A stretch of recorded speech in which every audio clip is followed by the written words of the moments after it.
Hello అండి. Welcome to Priya రుచులండి. నేను మీ ప్రియాని.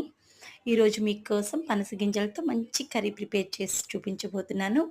దీనికోసం కడిగి శుభ్రం చేసుకున్న పనస గింజల్ని కుక్కర్ తీసుకొని అందులో యాడ్ చేసి వాటర్, పసుపు, ఉప్పు వేసి 3 విజిల్స్ ఉడికేంత వరకు ఉడికించుకొని పక్కన పెట్టుకుందాం. ఇప్పుడు ఈ చూపించిన మసాలా దినుసుల్ని కచ్చాపచ్చా మిక్సీ పట్టి ఇందులోనే పసుపు, బాదం, ఎండుమిర్చి యాడ్ చేసి మెత్తగా పేస్ట్ చేసి పక్కన పెట్టుకుందామండి.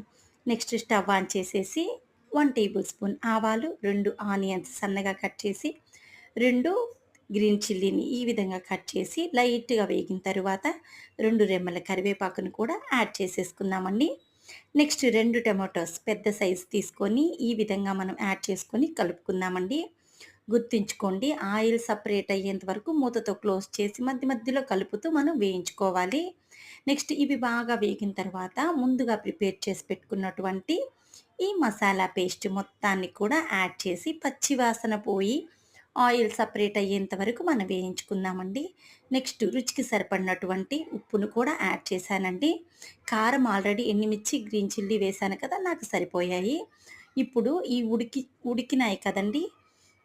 ఈ పనస గింజల్ని పైన పొట్టు తీసి ఒక్కొక్క దాన్ని 2గా కట్ చేసుకొని వాటిని కూడా ఈ మసాలాలో వేసేసి మసాలా బాగా పట్టేంత వరకు కలుపుకొని నెక్స్ట్ కొద్దిగా వాటర్ యాడ్ చేసుకున్నామండి. గ్రేవీ కావాలి కదా!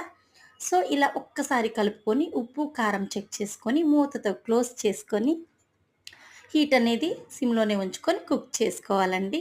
చూసారా, ఆయిల్ సెపరేట్ అయింది కదా! పర్ఫెక్ట్‌గా గుమగుమలాడేటటువంటి పనస గింజల కర్రీ రెడీ అయిందండి. Please like, share and subscribe.